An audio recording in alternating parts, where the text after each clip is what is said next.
In February 2011, I did not receive an interview for the Truman Scholarship. It was a bit of a blow. I had spent several hours over many, many months writing up an application, and faculty had been telling me since my freshman year at Michigan State that I should apply for this really great public policy scholarship. Not receiving an interview, let alone the award, was unexpected and made me question a few things, especially since a close friend and my co-founder for the Interfaith Council had won the same scholarship the year prior. But I never regretted applying, nor strangely have I really ever regretted not being successful in that application. It was certainly not a good feeling in the moment, but there are a lot of benefits that the scholarships and fellowships process itself can give students completely independent of the awards themselves. Number one is time one-on-one with faculty. A lot of faculty time goes into any student's application for a grant, fellowship, or a scholarship. Firstly, in the letters of recommendation that they write up, but also that students have to give them some guidance for in the form of CVs, personal statements, time over a coffee to talk about why we're applying for this scholarship and what we're hoping to get from it. And then two, in the faculty who give their time to help refine personal statements and the like. I took up, I don't want to know how many faculty hours reviewing draft after draft after draft of my Truman Scholarship application. But it was time that the faculty were very willing to give. And my relationship with my senior honors thesis advisor at Michigan State was really crafted while preparing the Truman application. And that relationship has been absolutely invaluable, both in my time at Michigan State, and even more so now that I'm a graduate student in the United Kingdom preparing PhD proposals and the like. That relationship really has been such an asset. And so the time with faculty is really incredible, and it's something that just can't be gleaned in any other way or through any other process.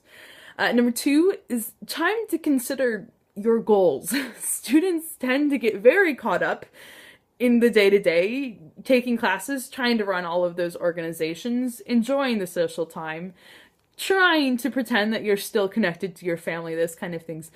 Very rarely do we take the time to stop and think about what we're actually going towards and why we're doing X, Y, and Z. So the scholarship process really forces you to sit down and think about that. And beyond think about that, number three is learning to articulate those goals. Figuring out how to say what impact that you're having and what impact you want to have. And the chance to practice and reflect on that is so powerful and something that we tend not to give ourselves in the undergraduate years. And is really, really helpful, both as a general life skill and as a chance to make sure that we've put ourselves on a path we want to be on and we can say what that path is. So the process itself, I can't say enough about, honestly. I would advise all students, even if you think you haven't any chance in the world at winning, to still write up the application, just because it's such a helpful guide.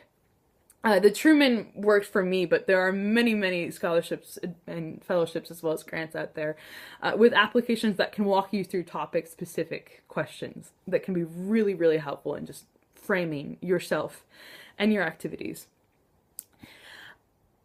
Also, since not winning the Truman, I have gone on to win the UDAL, which is an environmental and/or Native American Tribal Affairs scholarship for undergraduates, as well as the Marshall Scholarship, which provides 2 years of full funding for graduate studies in the United Kingdom. And I would say that I would not have won the Marshall if I hadn't lost the Truman. Yes, people do win both, and it's possible. But I would say that it was not winning the Truman that really forced me to delve deeper into those questions and really figure out how to articulate things. I stumbled upon my Truman application last year while I was a student at the University of East Anglia, and it was funny to read through and I made mention of faculty that I was working with in the time, so it was really fun to email them that and be like, oh, look, 2 years ago, the funny things that I wrote. So that was really great. But winning is wonderful, and I am having an incredible time over here in the United Kingdom with experiences that I could not possibly have were I not a Marshall Scholar. But the process itself worth the time, regardless of whether or not any of these years had happened, and I really, really recommend it to you.